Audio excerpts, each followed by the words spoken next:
Welcome to KillieFC TV. Today we're here interviewing one of the 1997 Scottish Cup heroes, Gary Holt. Gary played 170 times for Kilmarnock, scored 9 goals, had 10 caps for Scotland, 2 while at Killie and 8 when he was at Norwich, and he just told me he did score a goal for Scotland as well. Gary, as a boy supporting Killie, you must have had a dream of winning a trophy when you were a wee boy. No. No? No. The dream was to play for Kilmarnock.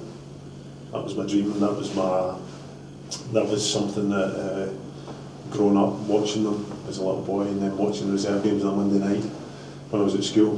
Right. That was my treat for the week, coming out with my pal to go and watch the reserve games on a Monday night. So, and then obviously getting to go to away games in the second division was at 16, 17 was tremendous. So my dream was to play for Kilmarnock. That was something that I got to do. So winning the trophy was a bonus. The dream for me was to actually pull on the jersey. That season was a funny season for you because you got injured and were out for a large part of it. So you came back in towards the end of the season again when we were fighting relegation. Obviously we missed you because we were fighting relegation that season. You missed the first semi-final, so were you disappointed to miss the first semi-final? Yeah, I was raging, absolutely. Like you said, I'd started the season, but I knew I'd had a hernia operation in the summer, but I knew it wasn't right. I knew there was something that was either my hamstring or groin wasn't right. Yes, the hernia needed done, but I came back, and I think it was just as Bobby took over, and I played his first game.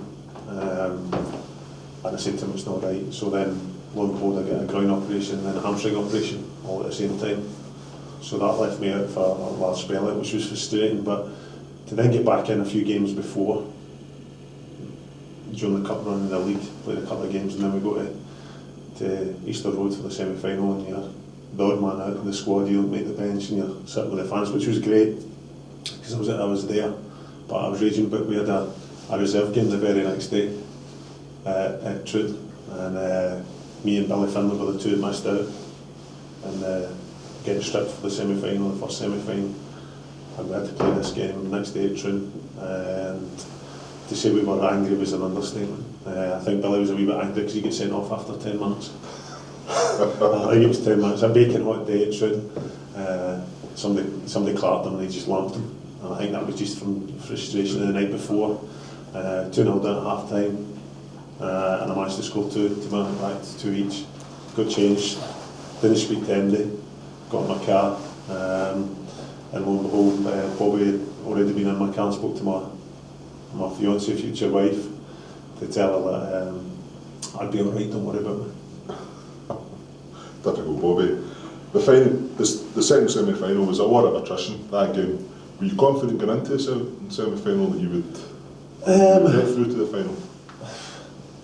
I don't know. I don't know. It was just the whole, just being part of it and playing, and it wasn't a great game. That much I can remember. It wasn't a great game. It was, like you said, the more attrition. It was probably rubbish. But I think we had a belief that we could do it. I think we were the underdogs. We were fighting relegation. It was no one fancied us, and probably no one fancied Falkirk as well. So. Whether it was written in the stars at the semi-final stage that both teams would get through, who were the underdogs was something that was thought of, but it was just I think as the game went on, it was whoever was going to score was going to win the game, simple as that. There was never going to be a feast of football and loads of goals, so fortunately we had a goal and I had an assist on it. After winning that game, the following night Falkirk played Celtic, if I remember correctly. Did you have a Falkirk scarf on that night, hoping they would pull through against Celtic? No, were you not interested? No, I didn't watch it. Didn't know the score until later on. So no, I wasn't bothered. We were in the final, so I didn't care who we got. And don't get me wrong, we all wanted Falkirk. Let's not beat about the bush. We were only wanting Celtic, who were better than us at that stage. So on a day we can match them, as we did at times at Rugby Park. We beat them on occasions, but we knew it was going to be tough if we got them, whereas Falkirk was probably more of a level playing field. The run up to the final, we had a very important league game against Aberdeen Saturday before. You scored the winner. Scored the goal to keep us in the league. Keep us in the league. That must have been actually probably more pressure than the cup final? Aye, it was, to be fair, we had a decent run towards the end of the season. Obviously we went to Parkhead and I think Van Hooydonk scored in the 94th minute to make it 1 each midweek, and we then had Aberdeen at home and we knew we had to get a point at least. Then we got a goal down and you're thinking, oh, we could actually get relegated and lose a cup final, which is never a great feeling. So to get the point that kept us on it and to score my first goal for the club, it was something that I'll always remember. Leading up to the final, did Bobby Williamson do anything different the week before the game, or did he just keep things as normal as possible? Keep things as normal as possible. I'm trying to rack my brain here. If we went to Seamill or not, I'm not sure. I think we went to Seamill. No, we didn't. We met at Holiday Inn, stayed at Holiday Inn, which was in Irvine at the time. I don't know what it's called now. I'm sure it was a Holiday Inn. Did the team feel extra pressure because you were now the favourites?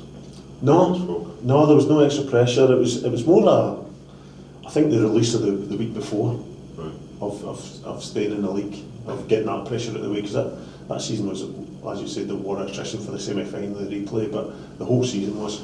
There was the Alec leaving and then Bobby taking over and Bobby's first foray into management and us fighting relegation and surviving last game. I think it was a big relief, and it was an enjoyable week leading up to it. We trained on the pitch every day, which was great.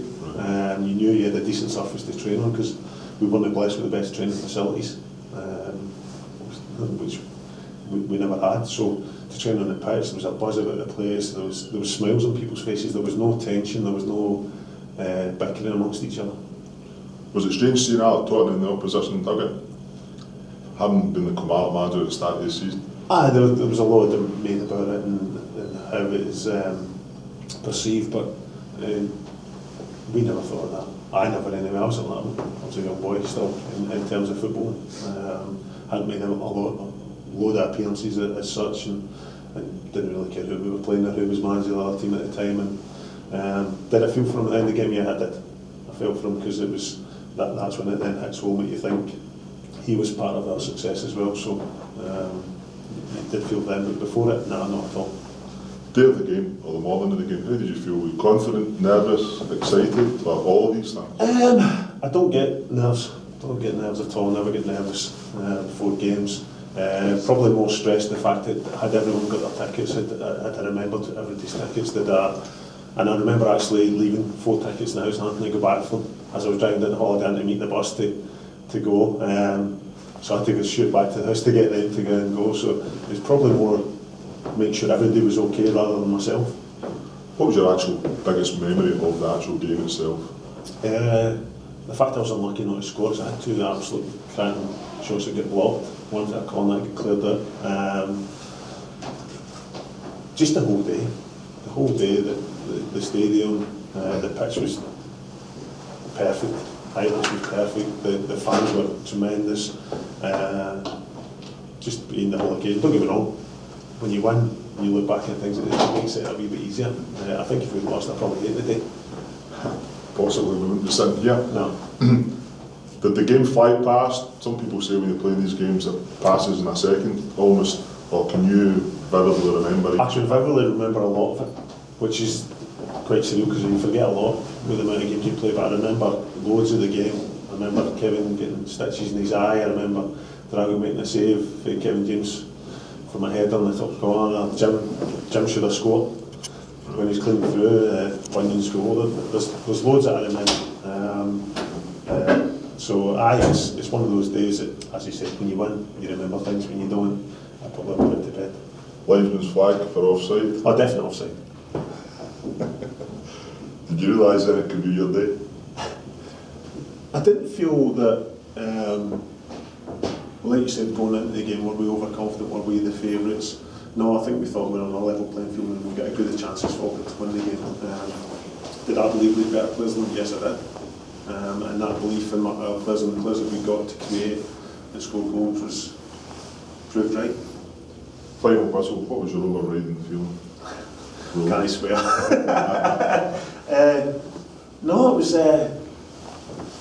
relief being one word. And overwhelmed. overwhelmed at what you'd achieved. Because don't get me wrong, we hadn't been in that position for a long time as a club. We won a load of things. We've got a history of winning the league, and which was years before, the cup was years and years before that. So for us to win, as I say, the Scottish Cup is the one you want to win. The League Cup's good, and we lost a final in that as well, but the Scottish Cup's the one you want to win. That's the one that everybody remembers and talks about. Ibrox was the venue. Was that part of you disappointed that it wasn't at Hampden? Yes, because that's the national stadium. That's where you want. That's where it's. Don't get me wrong, I got to play semi-finals there. I got to play the League Cup final there, but at the time, yeah, it was that wee kind of tinge of sadness about it wasn't at Hampden, but winning the game certainly made it worthwhile. When you left Ibrox on the bus, was the party in full swing by then, and did you expect the reception you got when you go back to Kilmarnock? No, I think we were all kind of drained. I think it was a really hot day. You get the mental side of the game as well. So then when we got to the old top bus, when we all got that, then it was wild. And then obviously turning through the town and hitting the bottom of John Finney Street was something I'll never forget. When you look back, what is your favourite memory of the actual game and also the whole day? The memories is Bunyan School. And then you can remember that vividly? Remember it was a classic Paul Wright Sclaff and sweet finish in at the bottom corner. Box corner. Chance for Wright! 1-0 to Kilmarnock.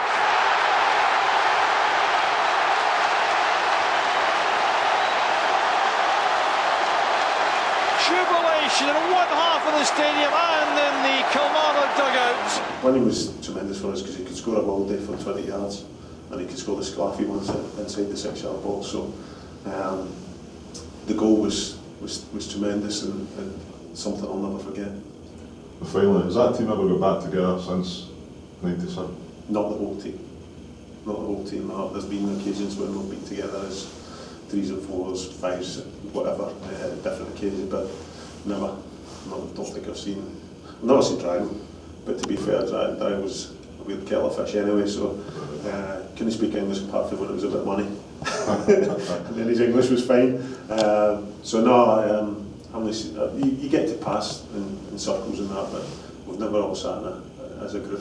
Hopefully that will be sorted in May next year. It'd be good. Finally, the last question, that tattoo, the story. The story. I think I started it, I should have painted it. I was the first one to get it. So it was Stuart. I went away. I think me and Dylan had spoke about it as being stupid. We had a bet that, hence the fact I had a stupid beard and he was might have stupid hair, but he went and got his cut the day before the final. And I turned up with a stupid beard, so mine got shaved off straight after the game, so that was good. So we had that bet going, so I won that one. And we said about a tattoo, and I don't think he believed that I would get it. So I went and get mine done, so he had to get his done because it was a bet. And then it kind of started a kind of trend, I think, back then of people getting it done. So as you alluded to the first question, I'm a supporter, come on. Whether I'd won the cup or not won the cup, or whether I played for them, I'd probably still get the tattoo if we'd won the cup as a fan. So that's my reasons, and people, I get a lot of stick for it. All through my career I get a lot of stick, even as a manager, as a coach, just get stick for it. I got stick from BBC last year for it, when I was at Match of the Day and stuff, so I can't change who I support and I never will do. Gary, it's been an absolute pleasure. Thanks very much.